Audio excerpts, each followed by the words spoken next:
anything newer, so I don't know what's going on.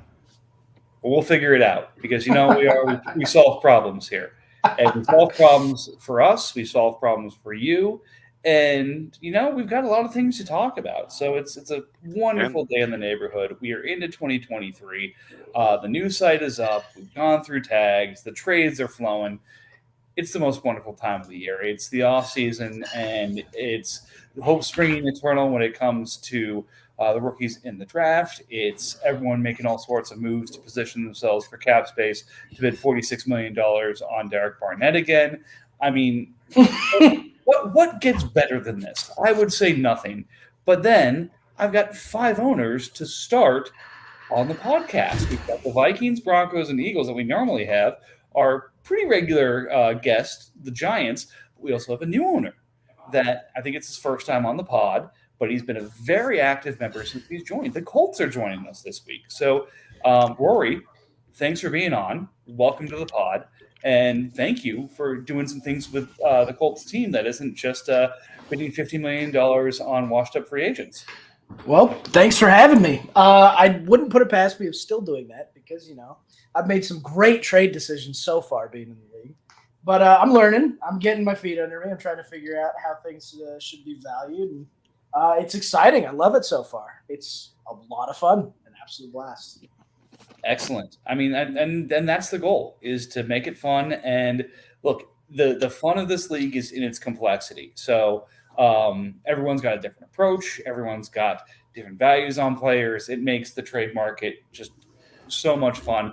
It's why, I think Bill, RJ, and I change our minds of whether we're tearing down or competing about 3 times any given year. So right now, I think we've got our current approaches, but those are subject to change based off of how the first 4 weeks go.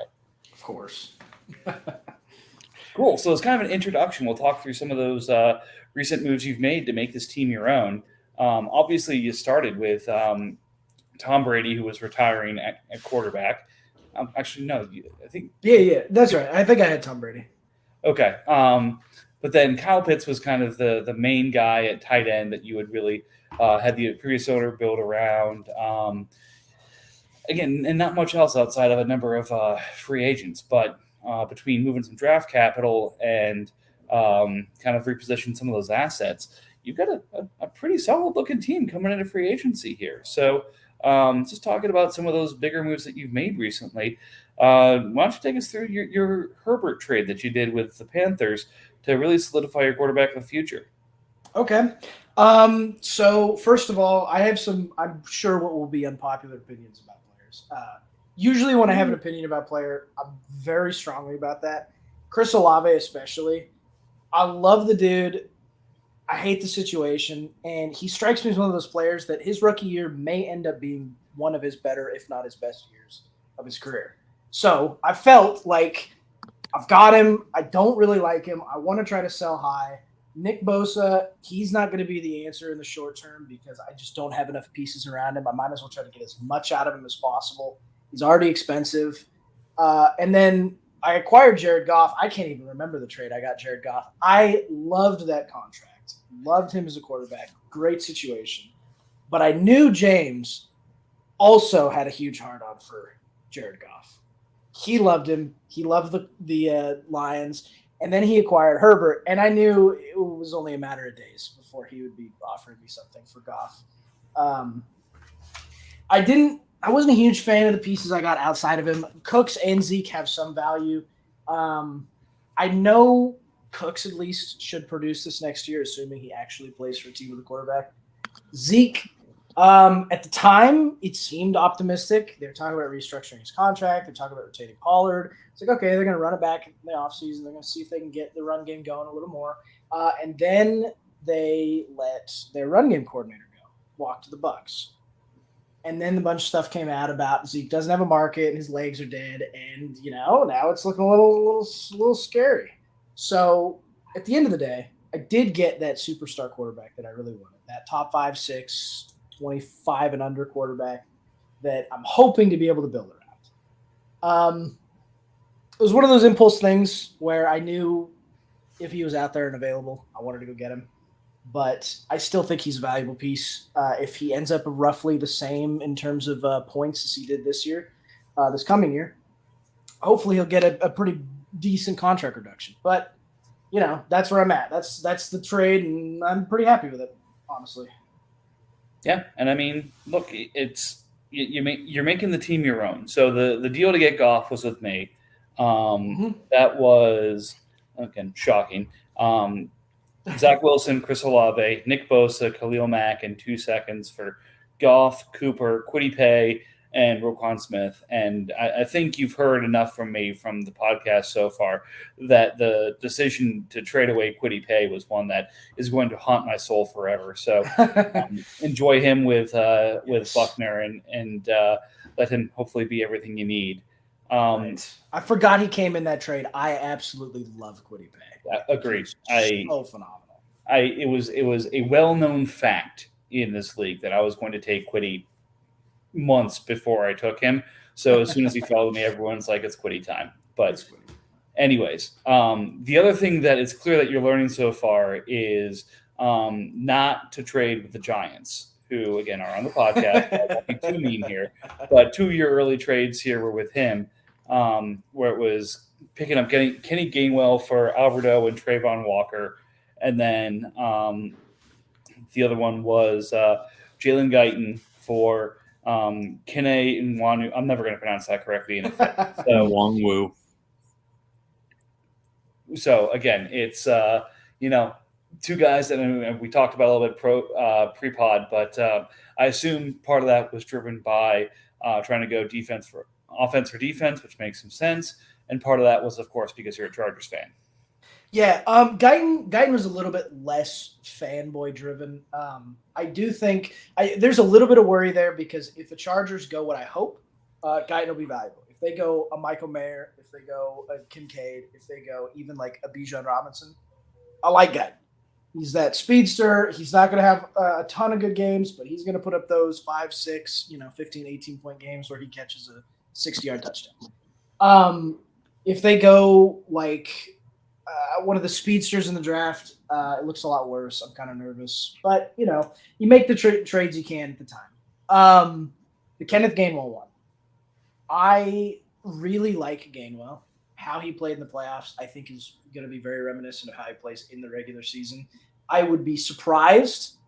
It would not be a huge surprise, but I would be surprised if the Eagles actually retained Miles Sanders.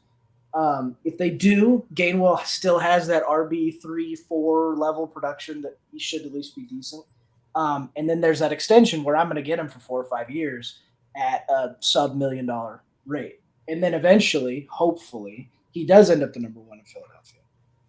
I mean, Trayvon Walker, I have a feeling, everybody's been saying it anyways, but he should be linebacker. Did he get moved, by the way, at the rollover? I didn't actually look.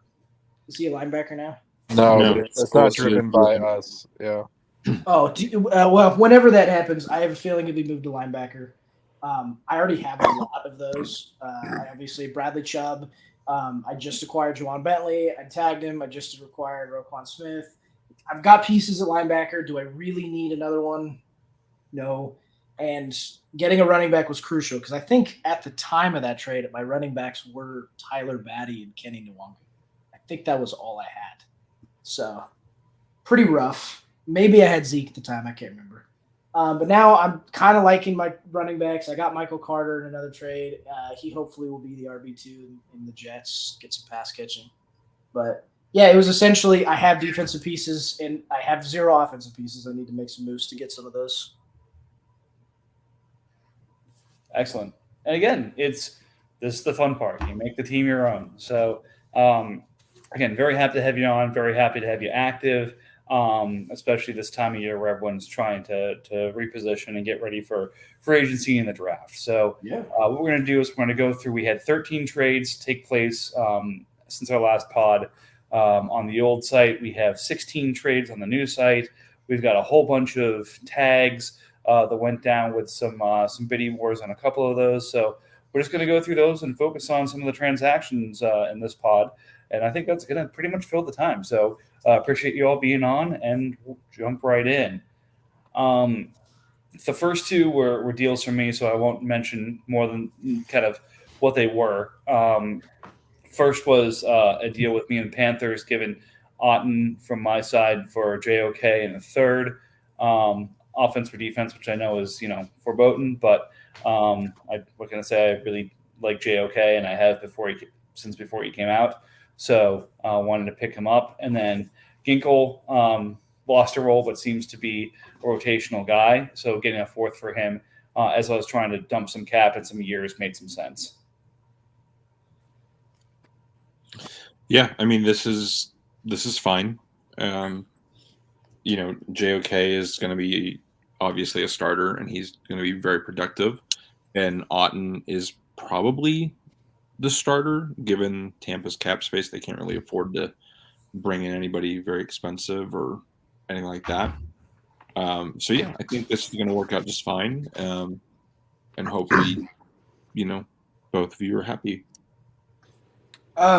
Yeah, I don't mind the trades. A lot of people don't think you should ever go offense for defense. I think it's fine, especially a player Jock's quality. He is a high-quality linebacker. He's got a lot of talent. The only thing that makes me nervous about him, this is why I actually got rid of him, I had him. The Browns situation makes me nervous in terms of him getting a lot of field time. I think he will see the field the majority of the time, but they added that guy from the Falcons, I think, Deion Jones, yeah. Yeah, Deion Jones. And I feel like those two conflict a lot in their skill sets. I don't think it was a good move by the Browns. I don't understand why they did it. That's the only thing that makes me nervous. Cotton, I've seen a lot of mock drafts that have Tampa Bay taking Michael Mayer at 19, which breaks my heart. I hope that doesn't happen. Really want to see him go to the Chargers. But if that happens, I think you come out way on top because he is far and away the better talent than Cotton. So I think it's a good move. I like it. All right, we'll keep rolling then. So next up, we have back-to-back for the Browns. Browns giving Jaron Reed for 23 fourth, and Browns giving Jonathan Owens and a fourth for 2 fourths. So clearing some space there with some bigger contracts, so they could make some maneuvering. But again, fourths are a bit of a crapshoot, and I feel like Owens performed relatively well last year. Am I remembering correctly, or is that he did very well last year? Yeah, Owens was the sneaky starter in Houston, and ended with 175 points for the season. He was not bad at all. And is the worry with Reed that with their draft pick last year that he's going to usurp Reed next year, or? Yeah, Wyatt already looked really good, and the small snap count he got in Green Bay. What the heck? Is that the Panthers? It is the Panthers. Yes, it is, Rory. All right, well. Huge groundbreaking moves, obviously. I don't know. They're solid. It's good clearing cap. I'm not super happy that Jonathan Owens went to the Titans. I would love to see him replaced. But, some decent housekeeping moves. And that's the thing. We cover everything on here. So even the fourth rounders we'll at least mention. Before no, definitely. And I don't disagree with that. So after acquiring a safety, Titans felt like they needed to get rid of one. But instead of losing cap, decided to jump right in with Sam Darnold and a fourth for Justin Simmons. Look, I get that he's expensive for a safety. I get that he's getting older from where he was, but I don't get it. He's so damn good. Yeah, he's still a premium defensive asset. Well, he actually tagged Sam, so maybe he thinks there's some redeeming factor for Sam Darnold in Carolina that none of us know about. Did you hear? Sam Darnold's getting recruited to Buffalo to back up Josh Allen. Yeah, I think this is Titans tanking. He's on the Trubisky plan. Nice. Yeah, I think this is Titans tanking and just wanting a quarterback to not have to worry about it in free agency. That's totally fair. I could definitely see that. They appeared to be tanking towards the end of the season last Well, year. people but- also tend to have a recency bias, and Darnold, if you just look at his stats and didn't watch the games, he had his best statistical QB rating of his career. Totally had nothing to do with the Panthers running for like 600 yards in 5 games and him not having Yeah. to do much. I mean, it was insane. the problem is Sam Darnold, like we know at this point, he was a talented quarterback coming out of college. I liked him. It felt like he was the most pro-ready quarterback, but he was absolutely ruined by the Jets. And at this point, I don't think there's any recovery. He's only 25. I think there's always recovery chances for these guys. It just, you have to get out of the bad situations. Yeah. That New York market is really, really rough on QBs. It's true. And then to go there to Carolina, where Carolina didn't really have a lot of good things going on there either from an offensive scheme standpoint, even though they had some of the talented pieces around them. The scheme there was not very kind to the quarterbacks and what they were asking them to do, especially with the other deficiencies they had there. So And who knows? But it's definitely not a very sexy move to pay Sam Darnold. no, Was it like 23.5 this year I to think it's 24. more than likely back up probably somewhere? The other problem going to Carolina is the coaching staff is not consistent. The head coach was fired, 6 games into the season, Rule? After 2 years. Yeah, So but I mean, he like, almost had he 3 went years. there, and then he got half a year Rule and then half a year of everybody else. I think the issue that's there is just ownership. They've got a new owner. He has a lot of money. He wants to have a bigger say in what's going on there. So we'll have to see if he lets the NFL minds run it, or if his hedge fund, I know everything mindset just continues to barrel him. Yeah. Speaking of which, coaching staff, sorry, I know we probably want to move on to the next trades. Did anyone notice it felt like the Bills did worse this year on offense when Brian Daboll left, and the Giants were actually really good? It's because Any- it's because the Bills are not a good team. They're a stud quarterback and a bunch of shit. Yeah. Well, if you sit down and you actually watched the scheme, they went to a lot more of a vert offense, and they asked Josh Allen to play a lot more hero ball, throw the ball a little bit deeper downfield, and they weren't getting open. They couldn't scheme it open. Yeah. Whereas Brian Daboll went to Daniel Jones and was like, "You're not that good. We're going to Run simplify the the ball." offense, and we're going to hope Saquon gets us a couple big runs a game so we can win a few." Yeah. And then the defense stepped up, and they all played really well. Darius Slayton, when he did catch the ball, helped to make some big explosive plays for Jones. They God. definitely have some issues. The big thing there, though, is Leslie Frazier just announced he's taking a year off. One of the best defensive minds in football. So Oh, that's not that's it's gonna be rough there, coaching standpoint going into next year. They're going to have to score some points. Yeah. Allen also had a similar injury to Purdy. Obviously not as severe. good. To his elbow, But played yeah. through it. Yeah, he had the yeah, UCL for the joint. last 2 months of the season. Yeah. It's true. All right, let's move on to some bigger deals here. Eagles giving Panthers second for Noah Brown and the Giants third. So buying in on Brown before he hits free agency based off of what was a pretty solid year. RJ, you want to mention anything on this one? No, I probably shouldn't have done the move because I used my extensions already. So if anybody wants a trade extension, Noah Brown, after he signs, hit me up. Is he on a 1-year deal? Yeah. Damn, that sucks. I was gonna say I liked that move. I thought that Noah Brown was a pretty valuable piece, and he could definitely go somewhere and shine. It would have been He is a fantastic. valuable piece. Like that's Yeah. the thing. Yeah, that Yes. sucks. Hey, I'm interested. Yeah, I I think we all are. don't have any Better, picks. but I'm better trade interested. him before free agency and the draft. That's all I have to say. No kidding. I don't think he's going to have a role. Yeah, they thought that in Dallas too.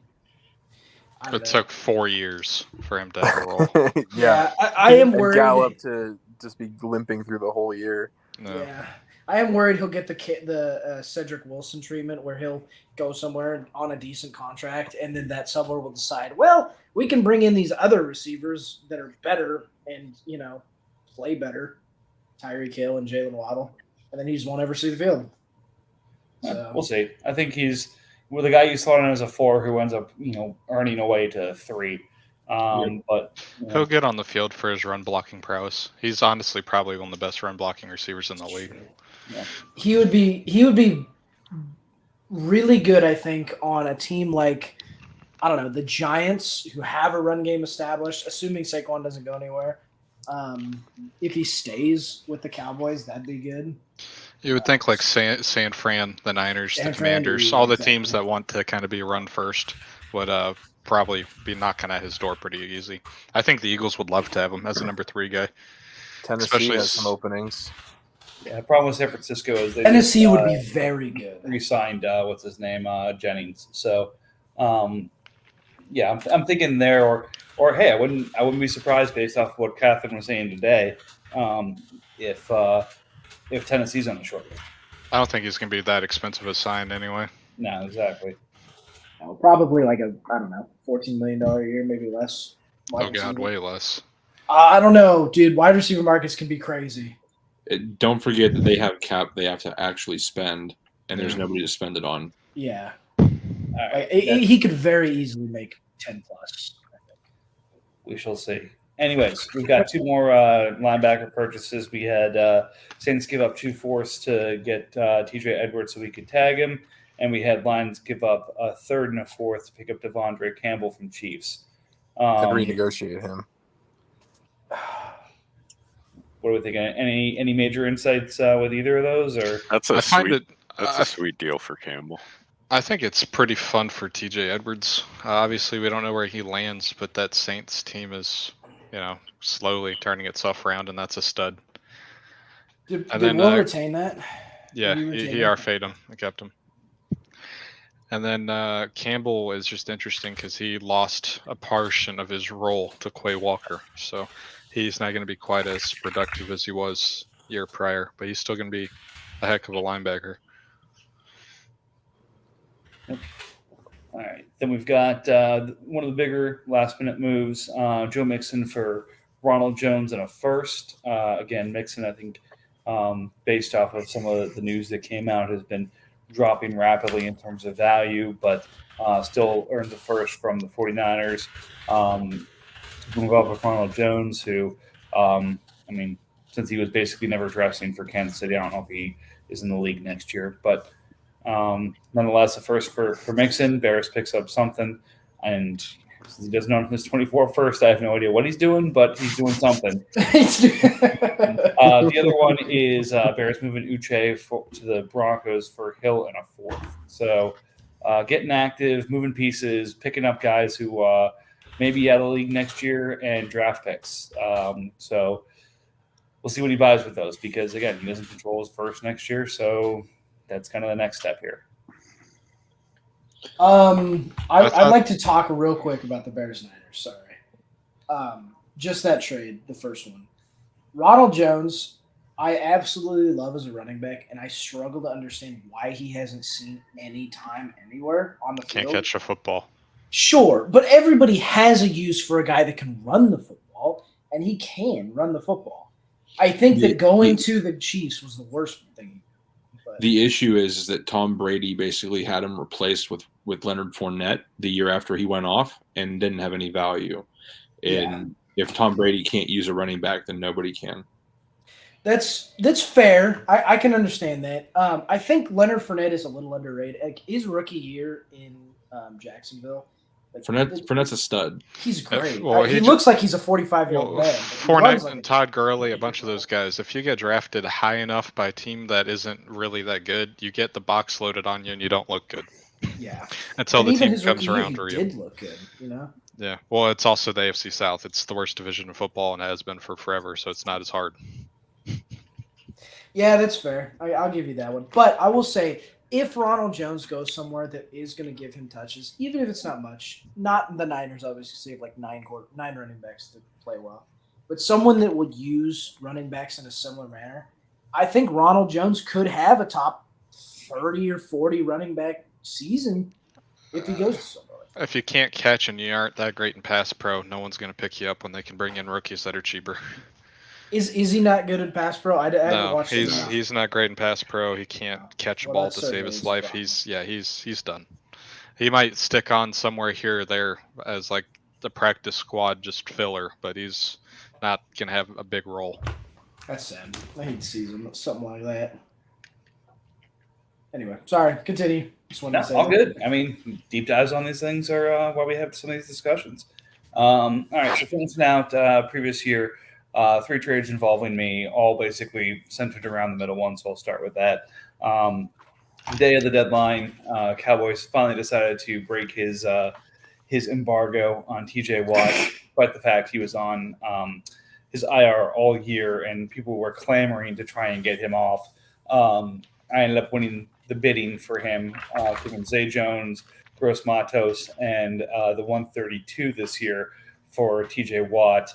To make that happen, I needed to move a contract to make the cap fit, which was Cam Sutton to the Broncos for the Bengals 24/4.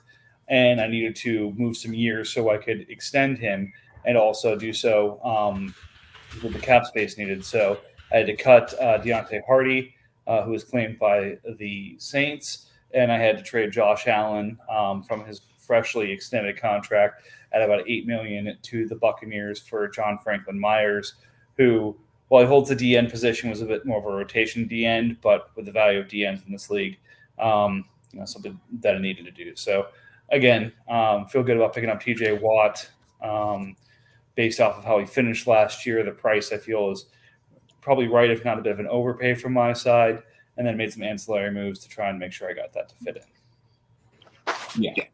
I think it seemed like a really good value, in my opinion, for you on the Watt side, until that pick became Adams.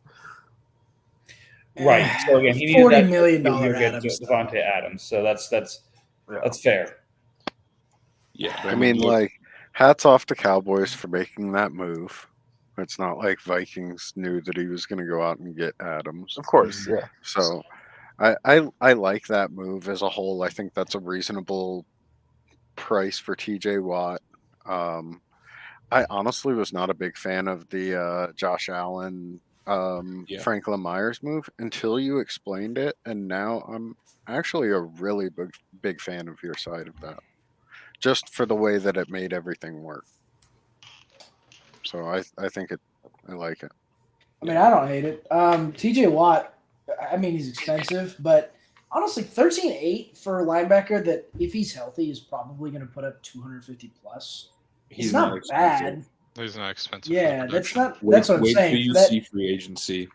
No. Yes, I'm agreeing with that. I think that he's a good price. But I It know hurts that's to still give got all up the Zay tag Jones, guys. but I don't think he's going to have the same kind of year he had this year, next year, because obviously Ridley will be back. I really think they probably go get someone in the draft as a speedster. Zay Jones is useless in Yeah, Jacksonville. he's a 1 year No. 1 year wonder. Unfortunately, I kind of like the guy, but yeah, I like it. I think it's good. Ridley's going to come back. So Yeah, he's going to be Ridley's- in that 3 role, but again, Yeah. it's a 3 role there. I still think agree. he puts up 700 yards as the wide receiver 3. Doesn't Zay Jones Probably. own the record for most catches in a single season for college football? When he was at East Carolina. Ah, dude, I don't No know. clue. I don't know. These kind of information. Dude dumps crapped you've got with them is dude insane. caught a crap ton of balls. And I mean, Yeah, his senior looking year, at- he broke the record, catching 158 balls. that's The insane. dude's got ridiculous hands. He always has. Yeah. He's always been an underrated guy. He went originally to like Buff. I can't remember. He went somewhere and just Buffalo, shit yeah, into yeah, the Buffalo. stick for forever. Yeah. The big thing there is just with Calvin is everyone expects him to get reinstated, but you never know. He could just get the Pete Rose. Oh, thank you That's for true. gambling on football. You're done. Like it is an indefinite suspension until they lift it. He is suspended indefinitely. He's applied. And in the nothing's trade- come out of There's it. no way the NFL Well, the thing is, though, is high. in the trade, they quite literally have, if this dude never plays again, it drops all the way down to what, like a 5th, 6th, or 7th. So they Some- think yeah, it's a real late pick. possibility. But there is zero chance that the NFL is going to get caught in that kind of hypocritical cookie jar But now where that they're that's legal. partnering with gambling Yeah. and not letting him come back for one bet. No, you're not wrong. You're right. But Like you never letting people who beat their wives incessantly play games while also having players wear pink for Supportive Women Month. Like again, the NFL is wrought with hypocrisy. So it wouldn't shock me, but it would surprise me if Yeah. Ridley doesn't come back. I think that Panthers is hitting on a real point there, but again, As long as he didn't gamble, he's coming back. right, Well, he he didn't did gamble on his gamble. team and things like that. It'd be one No, thing I'm if he saying gambled on since his team. since Yeah. the suspension.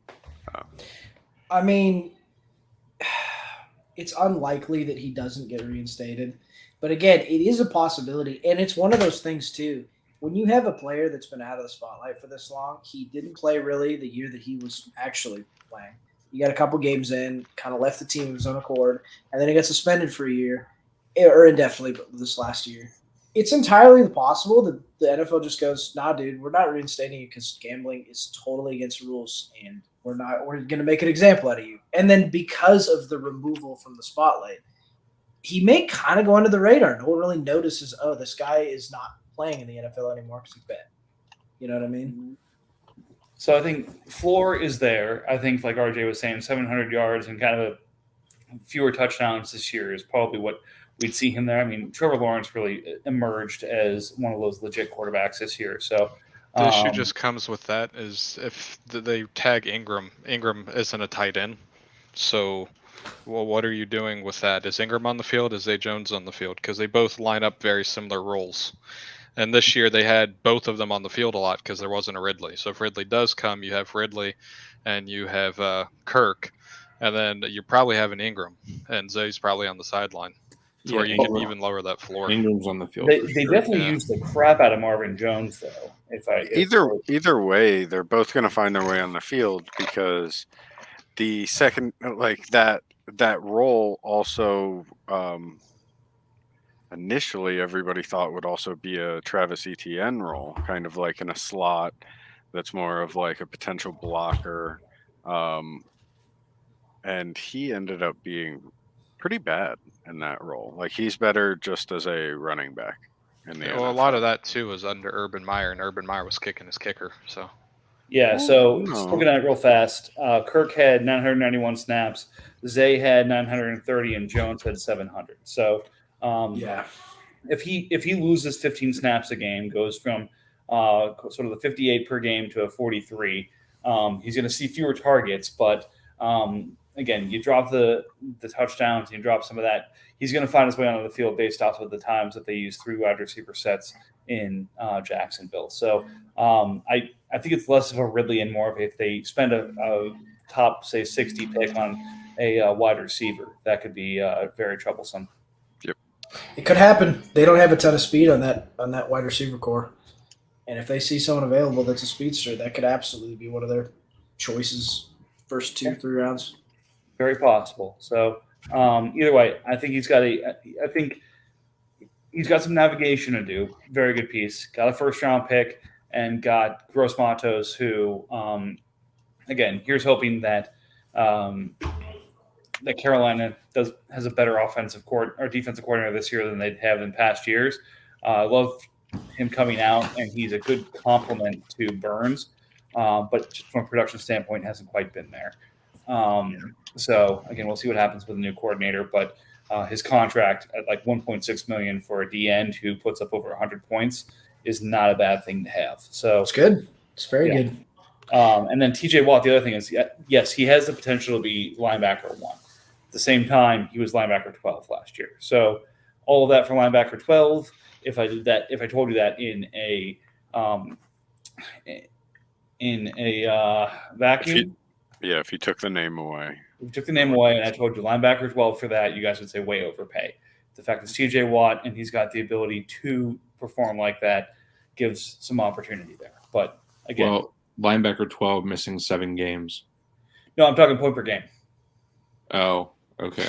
Yeah, but it's so hard to judge a player on that many missed games, especially when you got a team that's not really competing. Like no one thought the Pittsburgh Steelers was going anywhere. And you look at his previous years. I mean, the year before he had 22 sacks, and then before that, 3 years in a row, 14 plus sacks. You're gonna get points. He's got a ton of forced fumbles, a lot of tackles for loss. Like this guy is gonna put up points if he's healthy. I don't think that's really a concern. He generally has been healthy throughout his career, so you shouldn't really have to worry about that. But I mean, he is 28 if you really want to nitpick something. So Well, he's they getting said the same thing towards- about JJ until he got to that age. Yeah, so he's in the prime of his career as a linebacker. Yeah. I mean, he is, but it is a violent sport. You never really know. But obviously, it's football. You just you pay for the players. If he's anything like his brother, 28's nothing. There's plenty more Gator rolls True. where he can end Yeah. people's careers. I mean, him and his brother Derek are trying desperately to convince JJ to unretire and play in Pittsburgh for 1 year, Just for 1 year. just Do because they've always wanted to play together as a trio. do the And Cardinals this is their own opportunity next to year do of his contract, or is he a free agent? No, JJ retired a free agent. Nice. That'd be great. I mean, that'd be really fun to watch. And I cut JJ to make space, thinking that there's no way he would come back. I don't think he Third comes for him, back. so- I don't think he comes back. I just think it would be awesome to see the three Watts together. I mean, I don't think so. But if Pittsburgh has any sort of appearance of contending, it's possible he signs midseason. They don't need TJ and JJ and Derek.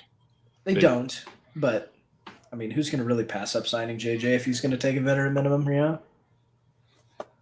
Well, All right, so let's jump into some of these tags. That's the end of the trades from before rollover. We had, I think it was 3 franchise player tags, a number of transition player, and quite a few restricted free agent tags. This is the last year, once again, of how these tags are working, how they're working.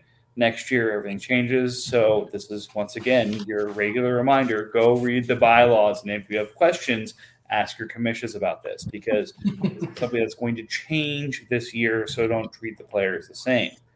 All right. Now that we've gotten rid of the announcement here, so I'll just kind of go through who didn't really get much of a bid, and we can focus on the folks who did. Von Miller and the Titans punter, shockingly, did not get a first-round pick bid. Miller's probably come back at a pretty good price. And, again, punter, I think the franchise player loophole on the punter is one that we've been exploiting for a couple of years now.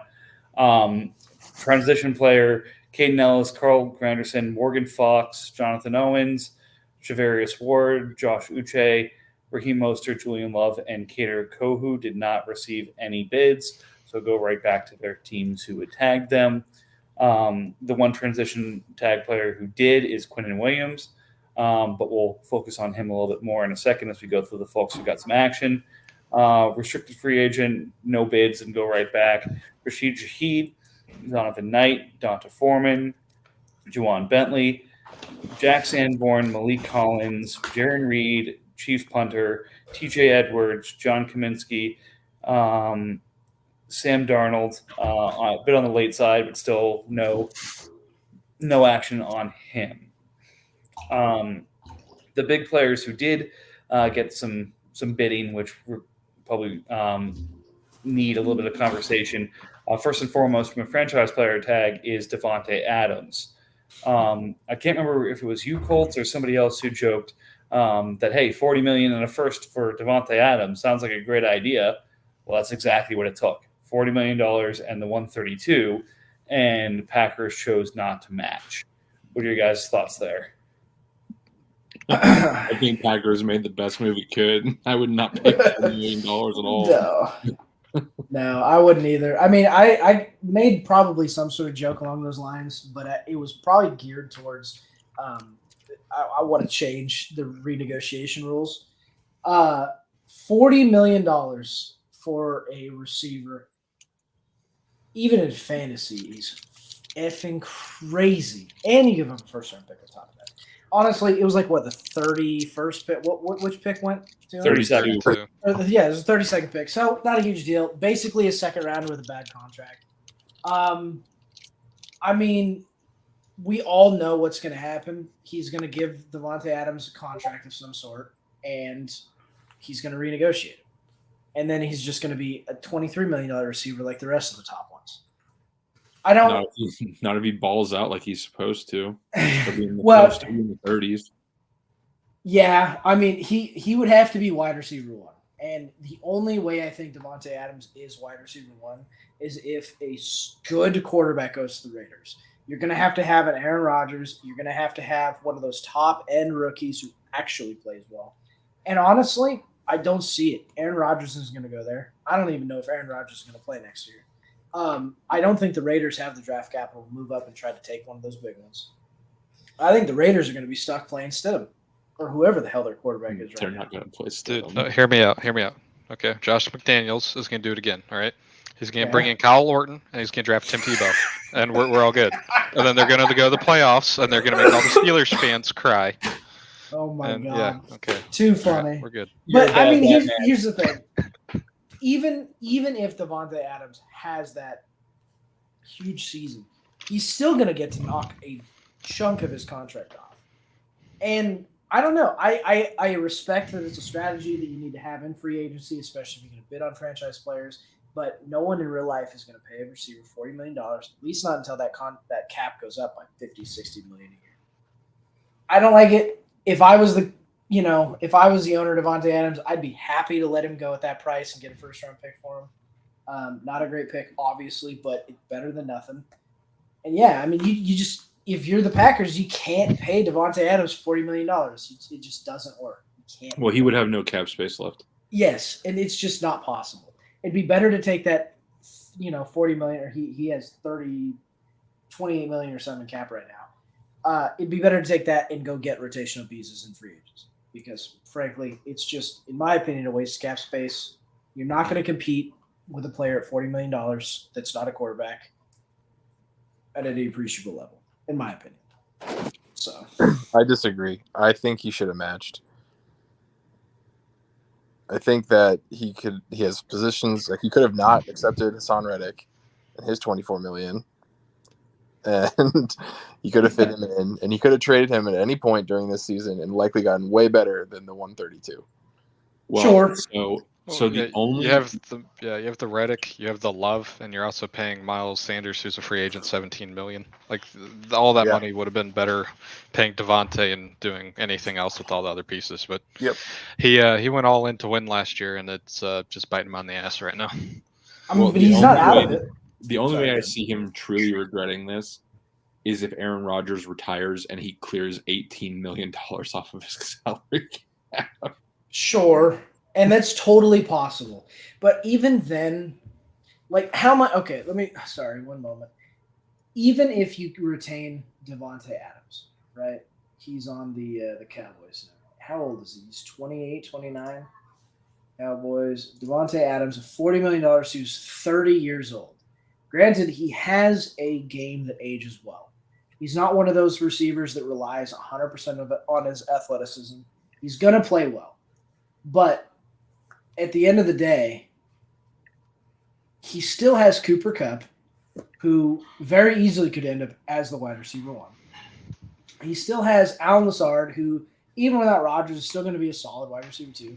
And Tyler Boyd, who, if the rumors are correct and Cincinnati trades T. Higgins for some God knows what reason. They're cash then poor. True. Yeah, I just don't GM think said it- today though that that's not happening. Yeah, He it's said just those I are just don't think it's going to happen. But even if he doesn't, he's still got a very good wide receiver core. Cooper Kupp, Tyler Boyd, Alan Lazard, solid. Travis Kelce, who's basically a wide receiver. He's got him for one more year.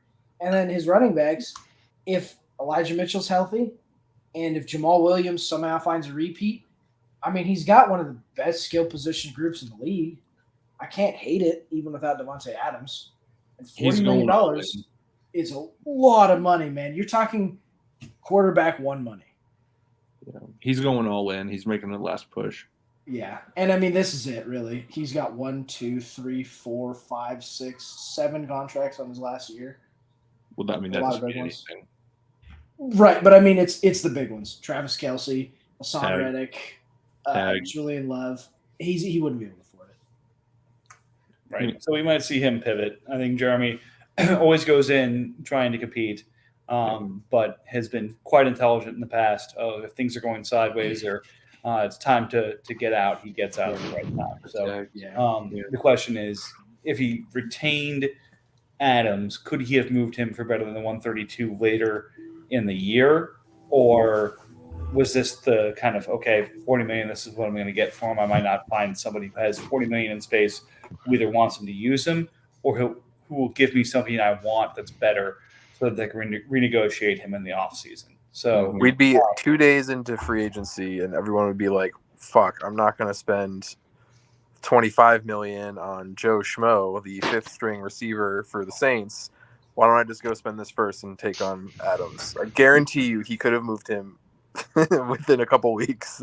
I understand. The problem here is that Adams, if he gets extended and then renegotiated, which is what you would have to do here because you can't take on that contract and renegotiate it based off the rules, he puts him outside of when he retires, clearing the cap from your squad. Yep. So again, say you are able to extend him, so you've got 40 million because of his performance last year. You've got to give him another 15% raise on top of that, and then if you renegotiate that, say to 25, when he retires, that's still going to be a $12 million hit, and that's taking it out for quite a few years. So again, from a quality of player perspective, I don't disagree with you in the least. From what somebody would have to do to retain him, pay him, and what that would do to your team long term. Again, somebody gets drunk and decides, I'm in, Devontae Adams is my missing piece, let's go. Gives a better first. But again, if cooler heads prevail, that might be a tough ask later in the year. That said, he retained 2 defenders versus the stud receiver. I would say I'm not going to argue with you that was a better call.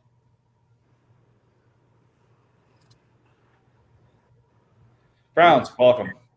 How much you think Jeremy is really hating that Chargers trade before at the trade deadline? A lot. If he gets into a real pickle, he could just buy his first back from me. PSA Kavish. Oh man. All right. I don't know. Let's keep going with these tags here. So we're getting into the transition tag. The one of note, Panthers. I'll kick this over to you. Is Quinnen Williams. Got quite a few bids on him. And again, I think 15 million was an easy match for you, you had said. Yeah, I did his contract at one point, and it just bounced because I didn't quite have the cap for it by like 200 or 300K, and it was gonna be like 13 million anyway. So I already had my team budgeted for him being 13, so 2 million more than that was easy. Plus, in the past, our D tackle ones have been 30 million, so a $15 million DT one, just slam it.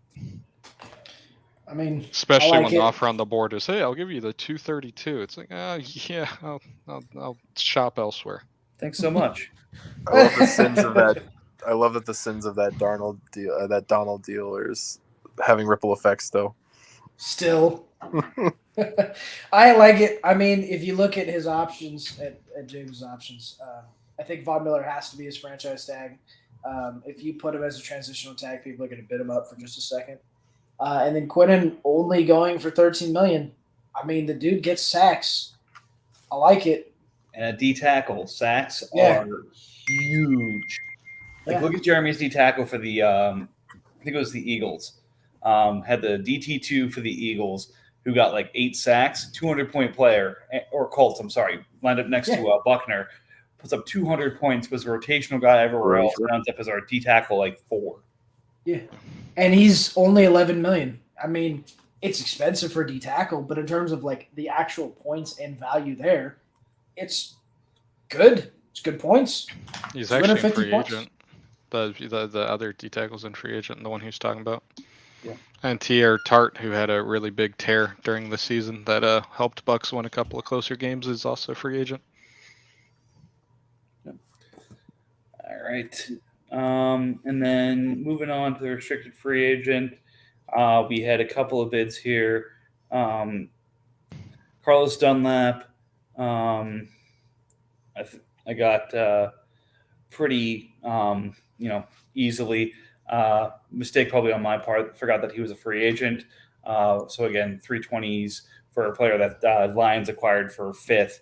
I think he was more than happy to do that. So misstep on my part, but shit happens. Mike Gesicki got a bid. I chose to match though, so he's retained by me. Probably the hottest guy in the market though was Hassan Reddick, getting quite a few bids with the idea that he may move to D end or move back to D end this year. Again, at linebacker, that's probably way expensive, but for a D end who was one of the top defensive sack monsters in the league, that's not too bad. I think it was also just the fact that he was only a third, Yeah. right? Right. Like It's hard. it was more of a matter of like how expensive can you get him to where like the original owner doesn't want him, because like the third is like, that's just common sense. That's Yeah, he was a player that if he didn't get bid up high enough, like if he wasn't at least 18, 20 million, most people in the league, I think, would have probably been willing to flip it to for him, especially when we had Khalil Mack last year getting flipped around for second-ish in value. When you have someone who's Reddick, who's just younger, on a better team with a better front, that's just, yeah, and even cheaper. It's going to always make him expensive. Yeah. Again, $8 million more expensive than the next closest linebacker. So I think to make that work, you got to have him transition to D end, but still 233 points is 233 points. Well, he also just went to a great team. The Steelers have a lot of cap space and helps him round out his team. That's a person that he could easily sit on and Reddick stays renegotiate with the to Packers. build with He Richardson. Matt, yeah, But he yeah, matched. but matched. the person who had bid him He up the bet on most. him. Yeah, It made a lot of sense for the team. Oh, yeah, definitely. Then last but not least, I think was James Houston. James Houston got a little bit of action and His age, probably. moved to the Chiefs for the 322. Yeah, I was kind of sad. I was hoping that Uche would get tagged and I could keep Houston, but didn't work out that way. So many linebackers. So I mean, it was $3 million more expensive than what you were going to have to pay to keep him. Was the $3 million a big thing, or was thinking the 322 is probably good comp for him, or what was kind of the thought process there, Bill? No, so I'm like pretty well off at linebacker right now, or I was at the time when I made these decisions, right? And going into it, I was pretty aware that I would have to make a decision between Uche and Houston. I couldn't afford both and still build out a roster to fill the pieces I was still missing. Especially knowing how free agency pricing works, I would have to give up one, and nobody bid on Uche, and that was like, okay, cool. And then I didn't think anybody was going to bid on Houston, and I was just going to start shopping both of them around and see what happened. And then Chiefs out of nowhere bid them up $3 million instead of even like the slightest little bit. And I was just like, whatever, I guess. So it's not that I couldn't afford him. It's that I couldn't afford him and still fix the roster holes that I have. Would you have matched him even if he only went up like $100K? Yep. Okay, so it was the fact that he did go up $3 million. Yep. I mean, that was kind of the theme of the tag season, though, right? Like, nobody started with like a $50,000 increase. Yeah, everything was like huge. $5 million increases. immediately. yeah. Or no bids.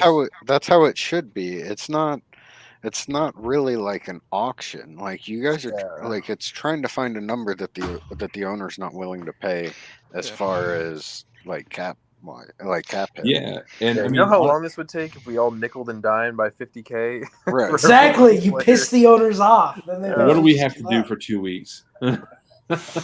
Not I that. know. Move All on. in favor yeah. of moving free agency up a week and a half? No, No. but yeah, at the end of the day, it was literally just about not being able to afford one of them, and I wasn't willing to try and find a guy to take a $16 million James Houston you know.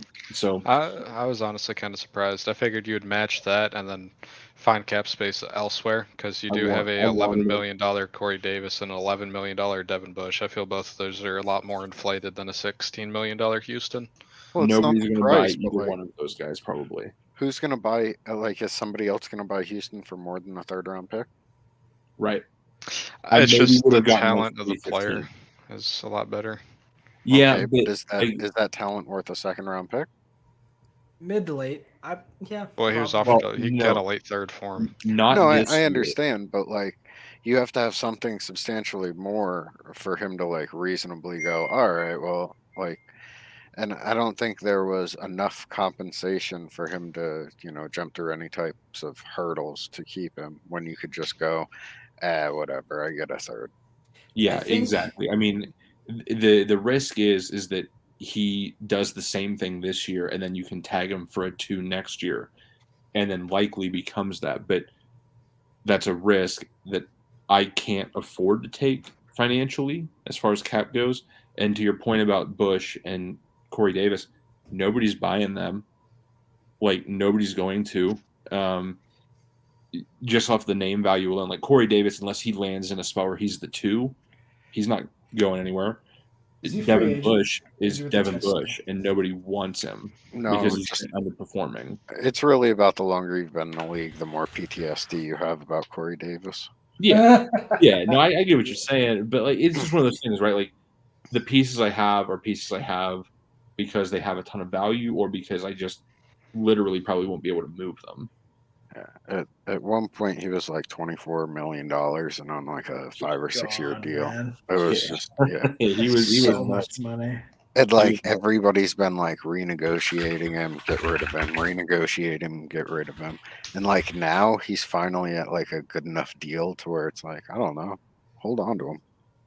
Yeah, Um, yeah. I mean, yeah, I he's don't not hate him. a bad deal.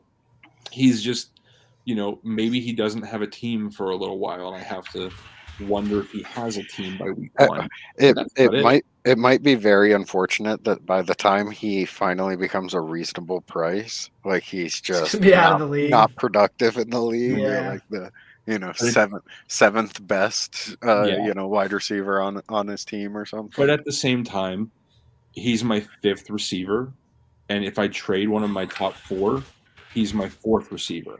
So it's not like I need him; he's just there.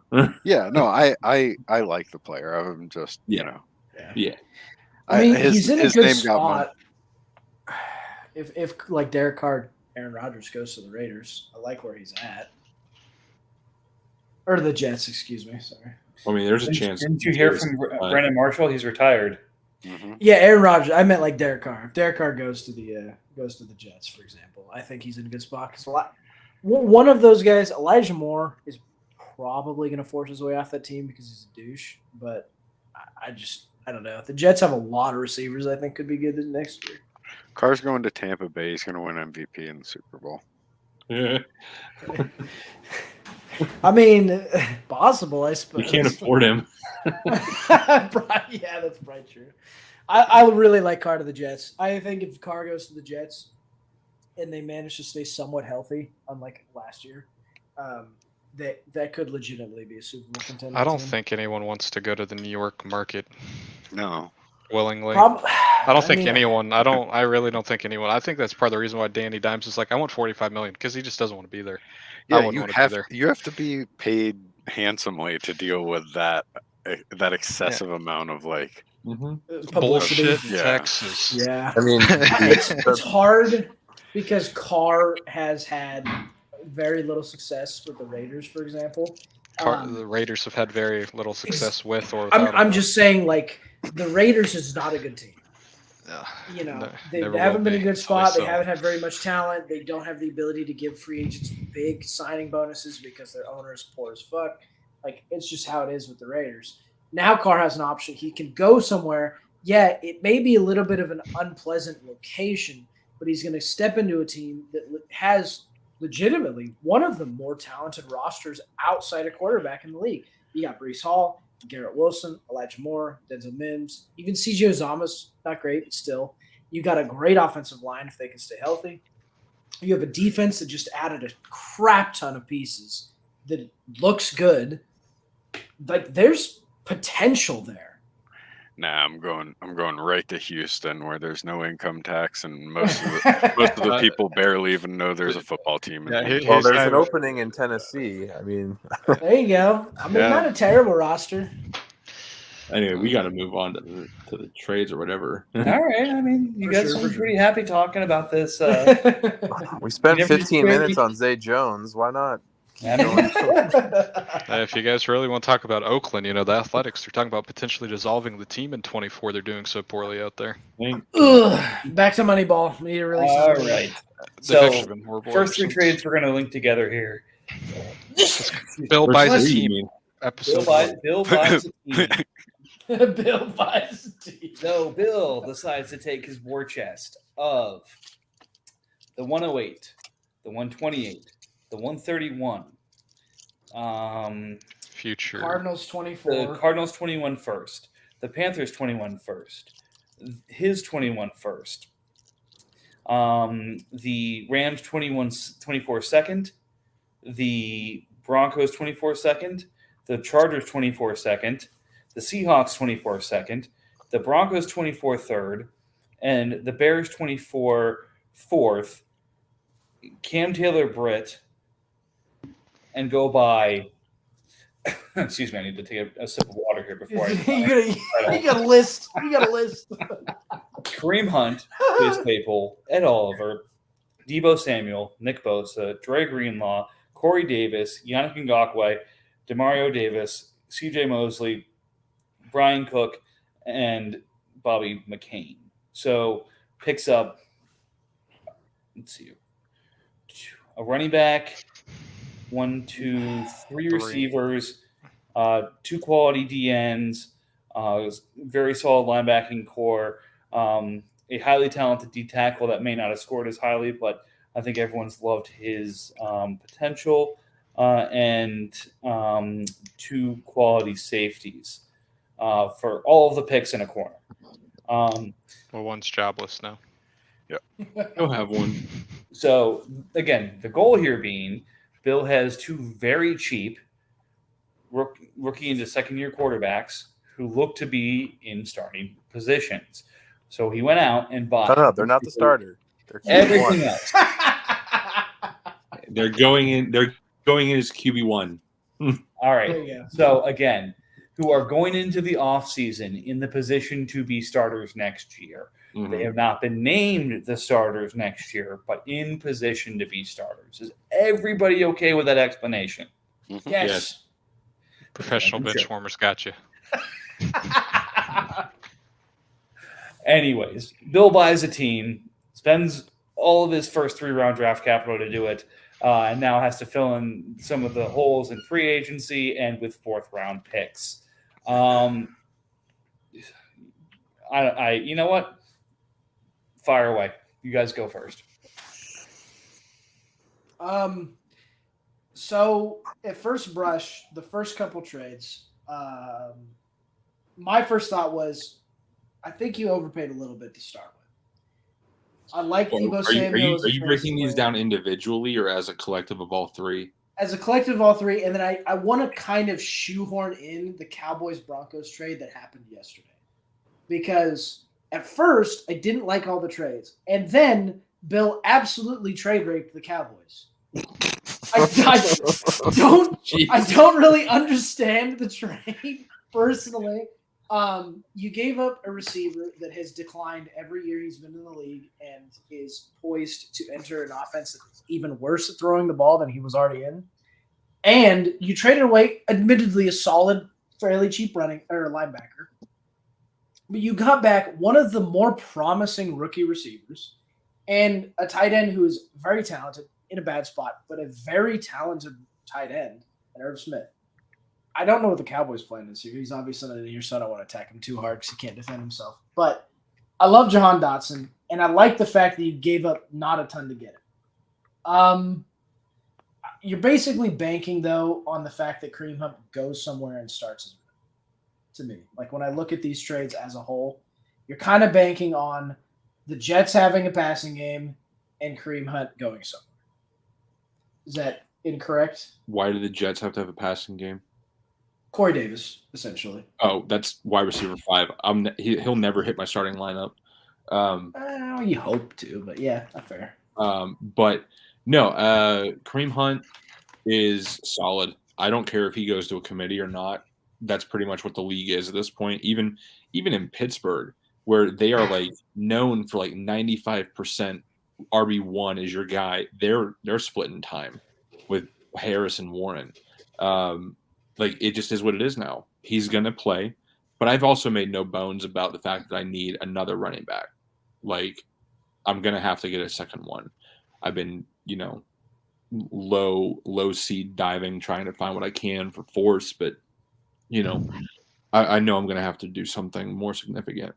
But no, this was literally like it was me just not wanting to fight RJ and knowing that the Patriots was going to do what he did and not wanting to fight the Pats for 101 and going for it. I had a great THC epiphany, and it was very clear that I needed to compete because it's way more fun. Fair. No, Fair. out of all the trades, I really liked the trade for both of you with the RJ deal. I felt like it gave you a lot of good depth, gave RJ a lot of what he wanted going forward Yeah. too, that he's been trying to get for forever. I did like that- that pick. I did that like that seems trade. great. as well. Yeah, The Mike RJ trade just seemed like it was dead on in value, but it's also Mike, and it's like, why would you trade those, Mike? Because you always try to win, but you always sell off. So He it's said, one of "Fuck those the Niners." That's what he was saying. It's one of those like perfect, pretty much value all around. But it's also like why? And also as a Niners fan, have fun watching Debo score points for Bill, and Nick score points for Bill, and Graylaw. Well, no longer for Bill. The only one I didn't really get is the Bears. It felt like quite a bit for 3 guys that all are essentially either on the downside or declining or haven't shown much. So if I'm not mistaken, all these trades were kind of agreed to before rollover, right? they were all Right. agreed to before rollover. So Mike, did you know that he had 2 other like pretty large trades in the works, or did you think that Denver pick was supposed to be, top 10? No. So, all right, I'll go into kind of my logic here at least. So I had actually offered him a much larger trade before rollover. Yeah. And he informed me that he had some other deals that he had agreed to, so we had to trim it down to this. The way I saw it, 108 lines up with Bosa in terms of value for me. It was about where he went in the draft, and then It's literally what we traded for him last year, you and me. yeah, and frankly, if you take a look at some of the expected sack numbers, Bosa exceeded his expected sack numbers by about 10. So I'm expecting a regression going forward for him, despite how good he is. So I feel like I was selling high on his value. So the 108 seemed fair for that. Getting the 131 in Bill's first for Debo worked for me because while I like what Bill is doing to build here, to be 100% honest, he still is in a division with Goose, with the Chargers, who I think won 14 games last year. And despite some challenging situations, the Raiders still do have Lamar Jackson and Jonathan Taylor, Mike Williams, and a number of other good pieces. So him making the playoffs is not a foregone conclusion at this point. If that's the case, we're talking about a pick in the teens, if not potentially better for Bill. So that's where I valued his pick in this deal. So a pick in the teens next year plus 131 this year for me made it worth giving up Debo.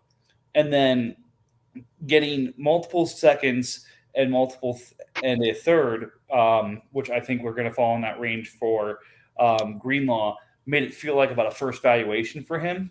And it made sense to move off of him for that. And again, based off of the depth I currently have at linebacker, it was a move I was willing to make. So it gave me some pieces to diversify and reinvest into some other positions of need, which I like to do in the offseason. It gave him some pieces to build around. I felt like I was selling high on those pieces. I knew that he was making some moves, but again, based off of the level of competition that's going to be the AFC East next year, I think assuming Bill's making the playoffs with this roster is not the the assumption you want to make, considering the quality of the AFC East outside of the Patriots and the quality of the AFC North that we saw this year. So assuming that they're going to get 2 or 3 wild card spots there is not necessarily a, stamp it, let's, send it in. The goal is to just win the division. Like I Yeah. totally get what you're saying. Like there is a real shot that the AFC West is just division winner is it. Right. Yeah. And again, the goal is to win the division. A lot was said about the level of quality of the NFC this year. The AFC, you've got 3 divisions that are looking just like killing fields. Yeah. And we're not even to the draft yet. Yeah.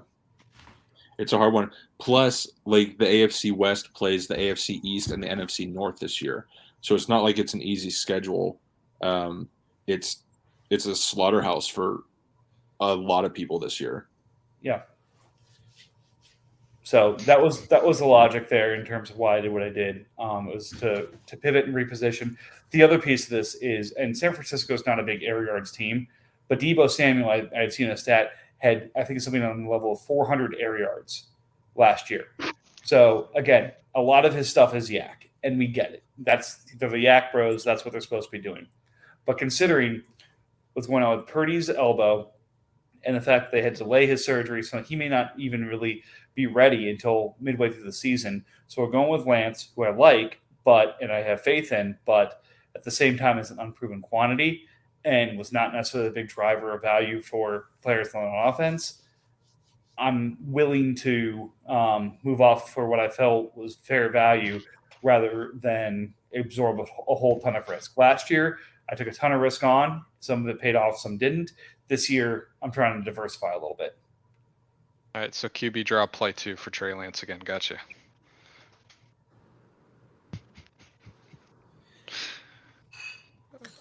All right. Yeah, I know we usually say a quarterback is the last piece that a contender needs to add. I wish it was part of your plan, Bill. I like What's the to say collective that quarterback moves isn't that part of you my did. plan? Huh? What's to say quarterback isn't part of my plan? Like the only challenge with that is I'm not exactly patient, and I have no picks until after the draft. But what says I don't move my 25 for first for whoever I have available as in the event that Ritter and or Howell don't be the starter, right? Like there's nothing that says I can't get a quarterback. It's just I can't do it right now. All right. think- That's interesting. It's He's true. but saying that's- he's going to go buy Colt McCoy for his 2025 first when he's the starter for Arizona this year. I was thinking Something Ryan Tannehill. No, there's plenty of work to be done. There's plenty of time to get that work done. It's just, the risk I'm taking is believing in Howell and Ritter. And I think it'll pay off for at least one of them, if not both of them. And if not for anything more than just 2023, that's all I care about. I'll figure it out in 2024 afterwards. But as long as one of them is the guy this year, my gamble paid off. But if I have to go do what I have to go to do, then so be it. I think if the label starter lands themselves next to either of them, you need to cram them into as many trade offers as possible for an actual I quarterback. don't think it'll be a problem to sell either one of them if they're a starter. They're both stupidly cheap and cost controlled for a very long time. All right, let's move on to the Panthers back-to-back. Trade with the Seahawks, where taking on Tyler Johnson, Laviska Shenault, ends up picks in 23 for fourth rounders and a bunch of thirds in 24. So Seahawks has made no secret of the fact he wants to upgrade picks in 24. In this case, he trades a bunch of late thirds and a fourth, as well as some upside receivers that a little bit in the journeyman category for the ability to do that. So I like this as a depth play for you, and it rolls the dice for relatively cheap. Other side of this is that's for Keyshawn Vaughn. again, was kind of a upside play. We're talking 508. You're taking roll of the dice. We'll see if he lands someplace good. So I'll let you move into this one. Talked to Seahawks. Noticed he had like 60 years or so and draft picks for this year, contract years. And I was just like, you want to move some of that? And I'll also take LaVisca and Tyler off you. I essentially gave up a third and a couple of fours I didn't really value that much to land some potential wide receiver depth. And I had a lot more interest in picks this year than next year too. So big trade up and landing of assets all at once. And then, yeah, Keyshawn Vaughn is just simply, he's under contract. Sounds like Fournette's going out. It would just be the two of them. Tampa just hired my favorite running back coach in the league too. So if anyone was ever going to fix what's going on there with Keyshawn and everybody, it'd be him. Yeah. Again, I like Keyshawn. I like the talent. Not a bad bet for the 508. Moving on, picked a trade that got a lot of conversation. Gave the 232 and New England's second next year back to him for the 202 and the 312. The Pats have made no secret of the fact that they are ready to tank and be as bad as possible. I think there are a couple of horses in that race of trying to position for Caleb next year. So, again, his logic is moving my 202 back a year to move up 12 picks. From a time value perspective, that doesn't make a ton of sense. But at the end of the day, it's the way he wants to build the team out. I know a lot has been said in chat on this. I'll let you guys chime in to see if there's anything else you want to add. It's the Pats. That's true. It is the Pats. I mean, I don't know. It's giving me whiplash trying to watch the Pats make their moves. I lose value every time. I never quite understand what they're planning. Okay, correct me if I'm wrong, because I haven't paid a ton of attention. They did move the 101, didn't they? 102. No, they're the one. Oh yeah, it was the 101. Yeah, right. So I get that you like moving pieces and you kind of want to have some fun with things, but if you're gonna rebuild in 2024 anyways, why would you not stick with the 2021 or 2023 first? At the very least, a top 5 picks. I get maybe you're like, oh, I don't want a quarterback, but you're still going to want like a Bijan Robinson, Jordan Addison, Jamar Gibbs, even if you don't want one of these quarterbacks, right? I'm confused. I mean, I'm sure I'm probably not the only one, but So is this just normal standard? So what's going to happen here is, and you're going to have to go back 2 years to see the true impact of this, is when RJ decides he's going for the 101, it's scorched earth. I think he in total may have scored 200 points that year. In total. So if anybody outside of your kicker and your punter are scoring for you, you're probably not getting the 101. So I think there's a little bit of, and we talked about this pre-pod a little bit, a challenge here of, can I beat RJ for the 101, which is going to be a horse race. But like, again, things that Bill and Pats were doing last year to try and position for the 101. Bill was giving up fourths and fifths to trade kickers and punters so they were bye-week guys so they didn't pick up points for them. Like, that's the level of commitment that goes into trying to get this top pick. So I understand not wanting Bijan for that and wanting to move out so that, again, he doesn't score those points and he moves those points to picks for next year. But be prepared for one of the sideshows of this league to be the tank off that is that are really positioning for next year. When I tanked, I tried. So good. So Pats tanked last year and put up 963. When I tanked the year before, I was 300 points less than him. That's insane. And Pats did a pretty good job, I think, this year. I was going to try for 2024. I was going to try for Caleb Williams, but the Commanders wanted like Nick Bosa, Chris Olave plus for my first round pick back, and I was like, yeah, you can go fuck yourself because I'm not giving you that much. So I just decided to go all in. But my plan was literally to enter the season with Zach Wilson. I think Tom Kennedy would have been my wide receiver 1, and man, now that I'm thinking about it, Kenan Ngwangu, which would have been bad. I probably need to get rid of him. But I mean, I was right there. I was headed for that. I just couldn't get my pick back from the Commanders, so it looked like that I was just going all in. Yep. Hey, happens to the best of us. Yeah. I just don't Um, really have a choice at it. next off, Bengals making a move, moving Zaire Franklin for Puna Ford and Josh Allen. Zaire filled in admirably for whatever his first name is, Leonard. Some say it's Darius, some say it's others. But He says it's Shaquille. You could probably just follow what he says. yeah, I think that's a good thing. But who knows if he changes his mind at this point? Call him I'm kind of Shaq. treating it as the Ron Artest stuff back in the day. But Franklin filled in admirably, and him for Puna Ford and Josh Allen. Look, I prefer the deal for Bengals, but I see the upside for Bucks if there are continued injury concerns. I think he's a free agent. I think this is a steal for Bengals. Yeah, the Bengals definitely made off better, in my opinion.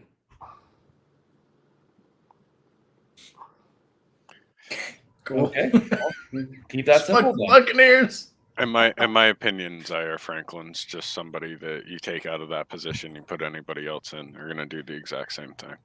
Puna Ford sucks though. Yeah, So- I mean, the but Josh culture's Allen's so a bad talent. the teams had no choice but to run up the middle and try and kill clock the entire season. Yeah, so he racked up 140 tackles. Yeah. Or whatever he had. But I mean, Josh Allen is. I mean, maybe he's not at this point one of the premier pass rushers, but in my opinion, he certainly is one of the better pass rushers in the league from the outside edge. I love him. I think anytime you can get a pass rusher, regardless if they're linebacker, D end, or D tackle, is always a positive. So I'm a fan.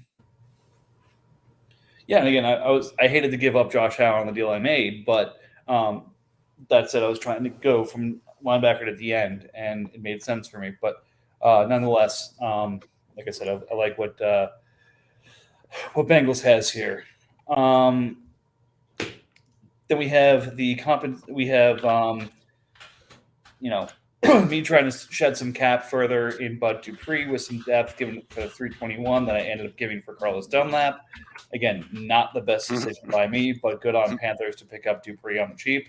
$6 million for a pass rushing guy who has been quite productive in the past, despite some injury concerns, is a great ad for him. He's locked up contract-wise in Tennessee, and that guy's everything that's came out about him in Tennessee is they love him, and they get Harold Landry back this year too, so he'll actually have a running mate. So Yeah, they do. I mean, They do like him. I like Bud Dupree. I think he's good. Isn't he It's just a potential cap casualty coming up? no, he's Probably got not. he's got $9 million dead cap. He's as expensive to keep as he is to essentially get rid of. My only problem with Bud Dupree is he is 30 and he does have injury concerns. I hope that it's also not a the late case. third. No, I know. I'm not saying he gave up too much for him or anything. I just mean like in terms He's of a a corner, player that will dude. contribute, he may not play much this year. So Dude, I mean, there's just that kind of. Sends draft picks for corners. You just take Tariq Woolen off of free agency. You take Anthony Brown off free agency. I mean, you're essentially trading Bud Dupree for Carlos Dunlap. Did you pay Dunlap more? I guess. Mhm. Yeah, $9 Not a great million more. Not great, but I mean, if you look at it from just strictly the view of you gave up what is probably going to be a rotational at best linebacker for a solid rotational DN. It's not Bud will be terrible. the starter. They have no one to get after. I'm the just mean passer. like rotational in terms of fantasy because he's probably going to miss games. He doesn't have a great Like, injury You history. build out a linebacking core for some pieces in this league. A bunch of guys who could get a sack. They get a sack. He's going to start that week. If he doesn't, he doesn't. But you get enough of them, and it makes it work. So, yeah, some trades are good for me. Some aren't. Also, happy birthday, Carlos Dunlap. Yeah. was Was he it like 32 33 or now? 34? 34 today. So Old the next man. three trades, the Adams, Dunlap, and Houston are compensation for some restricted free agency or other tag bids. So we won't go into those. You know what? I think maybe we'll let others cover this. The Cowboys Broncos trade because there were some strong opinions on that one from Colts already. We'll kind No, of, I think those opinions were fine. yeah, we'll roll it around and see if there's any other dissenting ones. Yeah, I think he lost that trade, but I do think the Cowboys might be the second strongest team in our division now. Hmm. I agree Is with it that. that hard? Yeah, probably. I think Trevor Lawrence takes a huge step forward. He could end up being his like quarterback 3 in fantasy next year. I don't know. Looking at it now, I don't want my running backs to be Cam Akers and Snoop Connor. Yeah, Yeah, but he's but- got the 107, so he'll draft a running back. It could Commanders be Diggs or has no something. defense. Yeah, Yeah. And he hasn't addressed his defense for a whole year. That's why he Yeah. didn't do anything. The Cowboys actually do have a good defense. they have a so- good defense. Yes. Yeah, they have a very good defense. And part of the Cowboys are Commanders team is kind of not very fun this year because you have Mike Evans with who's throwing him the ball. You have Antonio Gibson who win or lose his job. You have the Dalvin Cook conversations. Tua, who even knows what's going on really there. I want to So, say real quick, it is Super astounding to me. It is utterly astounding that the Cowboys have a pretty decent team, and Devontae Adams makes up more than a quarter of his cap space. That's what happened. When This it's is like why all you on build rookie him up a deals. rookie quarterback. That is insane. Because he still has $38 million in cap available, and Devontae Adams is being paid $40 million. That shit is crazy. I love it. Gotta love rookie quarterbacks.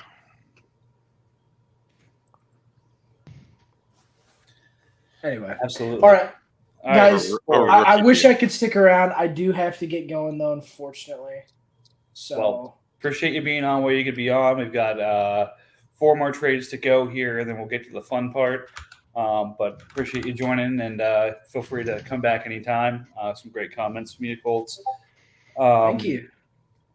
The I so don't know. next up, Broncos moving Marshawn Lattimore in a 4th for Kobe Bryant and Cameron Curl. I'm not going to pretend to know what Curl's situation is in Washington right now, but that could be a really cheap safety right there. He's going to be a starter. Well, yeah, he's starting, and he $8 is million. Like cheap for who? cheap by comparison of other safeties. Mm, But basically, he's starting extension discussions with Washington right now, and he's only 23, 24, something like that. Great Reno candidate next year. That's all I know. I mean, would he's the love most Minka. productive player in the trade. So Yeah, I would love Minka, but he's too expensive for me at that price point. But yeah, I'm not. Yeah, the offers that were coming from Minka from Bill were not even scratching my itch. He's a safety. Yeah, 2/4 for the best safety in the league is He didn't. Excuse me. He's not even the highest scoring safety that you I have. think saying he's the Excuse best me. safety in the league is bolder than offering 2/4. I concur. Shut up, Derwin. Yeah. Dude No. literally left 2 games early and was the safety 4 in points per game, and also didn't have TJ. So, Look, Minka yeah, is that's absolutely slam snubby. dunk. He's great. I'll take I him want at him one. for a reason, not just because of my team bias. I just can't afford to pay for a safety like you want. And Alright. even you've said safety doesn't matter. So Oh, it doesn't. But if you have a good one and you have him locked up, there's no reason to get out of him unless you're getting something back for him. Yeah, I think elite safety points are. I mean, there's a huge gap, right? Like Minka and Derwin are like 15 points a game, and like the standard is like 10 or 8. Yeah, I concur. Can we talk about a real trade that involved offensive pieces and first round draft picks? please. Oh, you All mean right. Pats? RJ, Big take it Pats? through with me. We're talking about corners and safeties. We spent 20 minutes on Zay Jones. That's I okay. know. He's a wide receiver. I just want to talk about good players. Well, there's not too many trades left with any of those. There is one. It's perfect. Yeah. There's actually a big one.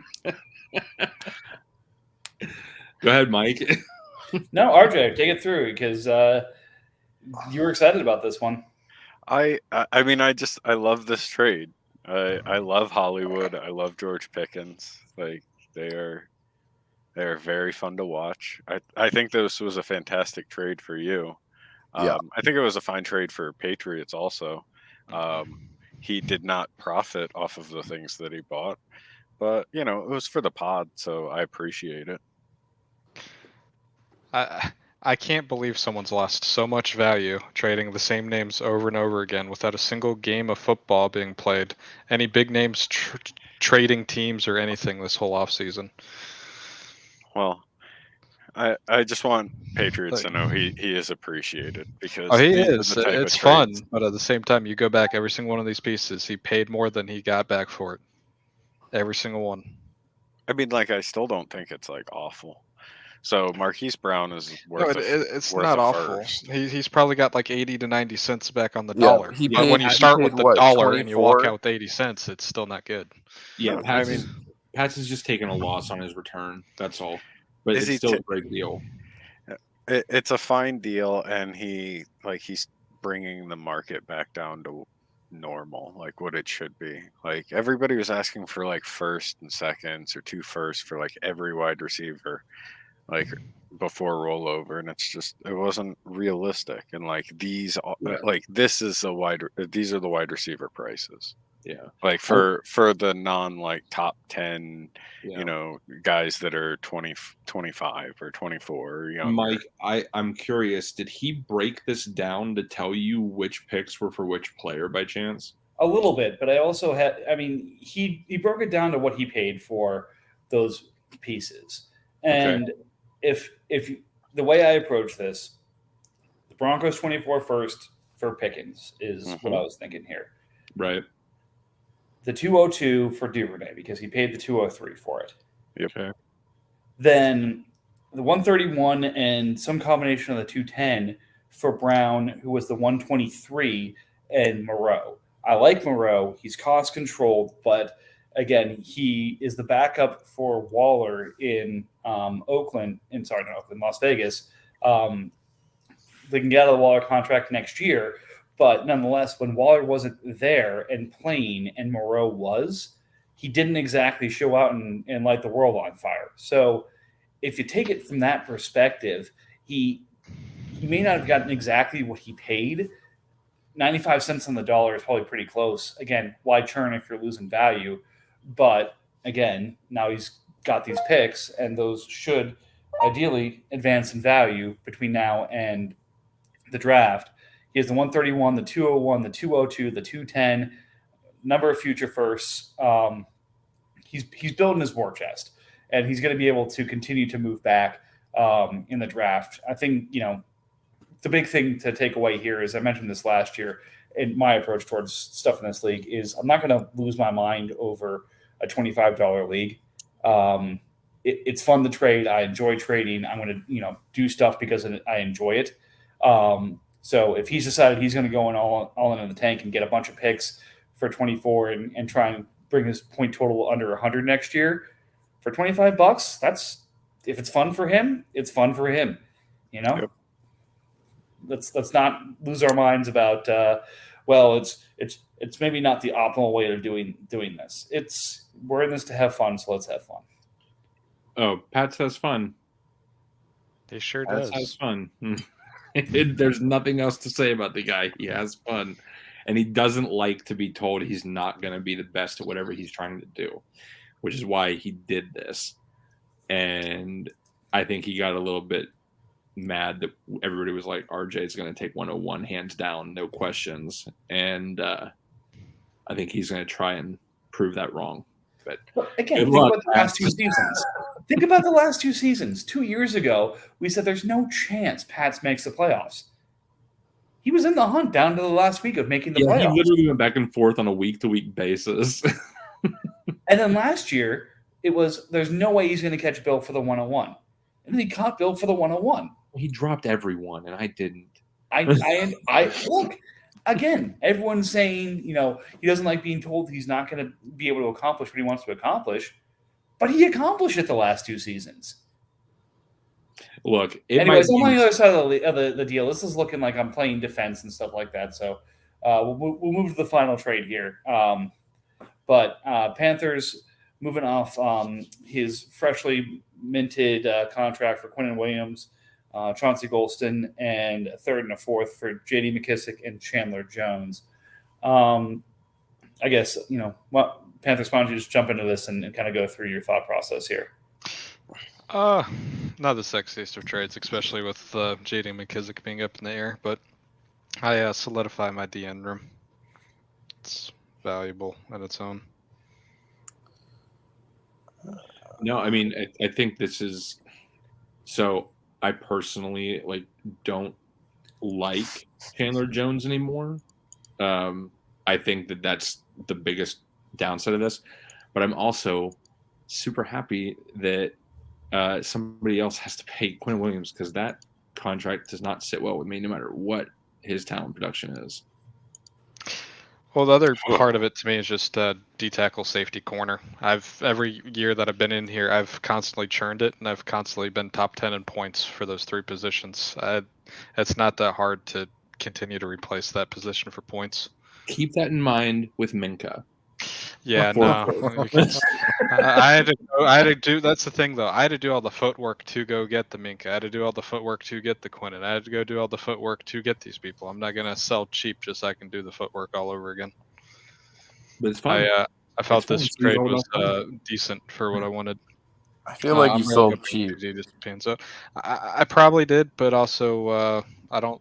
There weren't a lot of people that wanted to buy a $15 million D tackle.